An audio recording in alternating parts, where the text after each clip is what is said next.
général de la rentrée. Voilà, qu'est-ce que vous avez remarqué? Est-ce qu'il y a d'intéressant?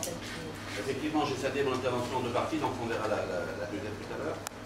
La première, c'est un petit peu une intervention insolite, je dirais. Il s'agit d'une liste, d'une sorte de palmarès décalé, en quelque sorte, d'une manière d'aborder un petit peu la rentrée littéraire. Alors, peut-être que je la cherche. Alors, je me suis simplement borné à relever un petit peu, faire un tri sur des critères hétéroclites. Le roman le plus grand, le plus long, le plus court, la personne la plus âgée, la plus... Alors, on va commencer par le livre le plus long. Certains peut-être le connaissent, ou du moins il s'agit des Anonymes. L'auteur, c'est un écrivain anglais qui est connu, Ellory. Alors, c'était un véritable pavé, puisque le livre, il fait 756 pages. C'est donc, Ellory, un petit peu, on l'appelle un petit peu l'inventeur du thriller du siècle nouveau. Donc, les Anonymes, Ellory. C'est pas vu maintenant, ça? Oui, tout à fait. On parle de la rentrée littéraire, des livres qui sont sortis au mois d'août et récents. D'accord. A contrario, le livre le plus court, qui est écrit par Franz Bartel, un habitué des romans courts et des nouvelles, s'appelle Parure. Parure, donc au pluriel. Il fait simplement 80 pages, mais je ne l'ai pas lu, hein, mais bon, d'après ce que j'ai pu comprendre, c'est un petit peu une perle qui est à découvrir absolument. Voilà. C'est un auteur français? Un auteur d'origine allemande, qui est français. Une nouvelle qui est un peu dérangeante, mais passionnante. C'est dans quelle édition, ça, 80 pages? Je ne sais pas. Je ne l'ai pas noté. Je le marquerai sur le... Oui. Comment? Parure, la parure. Parure, donc... Ça a l'air intéressant. Nouvelle dérangeante, donc il y a apparemment... Je ne sais pas. Donc voilà pour le plus court. Alors la personne la plus jeune, parce que c'était une femme, qui vient de sortir son premier roman.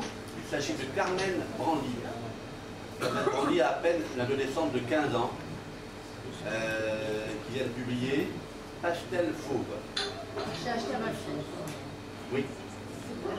Il est sorti? Oui, mais j'ai acheté. D'accord. Vous direz un petit peu si ça lui a plu. Oui. Apparemment, donc, il remporte donc le prix de la précocité, 15 ans. C'est pas la plus jeune, hein. On a eu déjà en 2002, je ne sais pas si certains se rappellent, Flavia Bujor, qui avait écrit La prophétie des pierres à l'âge de 14 ans. Voilà, donc on souhaite à Carmen Brandy, on y revient, d'avoir le même succès que François Sagan quand elle a écrit Bonjour Tristesse à l'âge de 17 ou 18 ans. Le plus âgé. Alors, là c'est quand même étonnant, hein. Il s'agit de Jacques Lecomte. Ah oui, Qui apparemment n'est pas connu parce que c'est son premier roman également. Jacques Lecomte. Oui, La guerre de Justin. Et ce monsieur Jacques Lecomte a, tenez-vous bien, 92 ans. Eh bien, donc c'est le doyen de la rentrée littéraire, comme quoi, effectivement, tout est possible à n'importe quel âge. Alors là, le thème, je le connais, il s'agit de souvenirs de captivité pendant la Deuxième Guerre mondiale en Allemagne. La guerre de Justin. Ça sent son récit autobiographique. Oui, certainement. Le livre le plus schizophrène, c'est Antoine Volodine. Ouh, mais qui a décerné ce titre? C'est vous? Non, c'est pas moi. C'est la presse. Le livre, un livre schizophrène. Voilà, oui. Après, ce que la presse dit en général. Pourquoi? Parce que, comme beaucoup d'écrivains, Antoine Volodine se dédouble. Antoine Volodine. Ah non, vous voulez dire quoi? Encore, c'est en laisse Volodine. Ah bon, Volodine. Alors pourquoi schizophrène? Parce qu'il a publié 3 livres en même temps. Je donne les titres des 3 livres. Allez. Écrivain, 11 rêves de suie et Les aigles plus. Mais les 2 derniers, ce sont des livres. Les 2 derniers, ce sont des livres. Alors, on en vient maintenant au titre le plus long. Robert Bobert, également d'origine allemande, français. Alors, je prends mon souffle, son livre est intitulé « On ne peut plus dormir tranquille et quand on a une fois ouvert les yeux ». Voilà, donc c'est la palme du titre le plus long qui échappe à Sapkowski avec Le froid modifie la trajectoire des poissons. Là, si vous ne prenez pas les dates, vous savez difficile de... Non, mais on les remarquera. Je ne sais pas si les ont commandés, les livres. De la même façon, le livre le plus court, du moins dans son appellation, Seul, S-O-L-S, de Laurent Cohen. 4 lettres. 4 lettres seulement, et il aurait pu faire mieux, hein, s'il l'aurait mis au singulier. Voilà. Il avait su. Apparemment c'était un premier roman, déjà. Qui ne laisse personne indifférent, paraît-il, dont je n'ai pas du nom. Laurent Cohen, Seul. Laurent Cohen, Seul.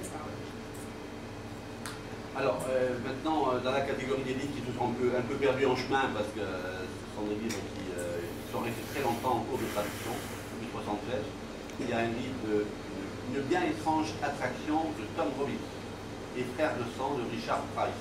Alors, qu'est-ce qui leur est arrivé à ces livres? Alors, ils sont restés dans un tiroir pendant 30-40 ans, et là, ils viennent d'être publiés dernièrement. 30-40 ans. En 72, 73.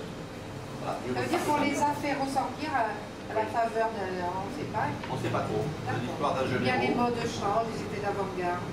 Certainement.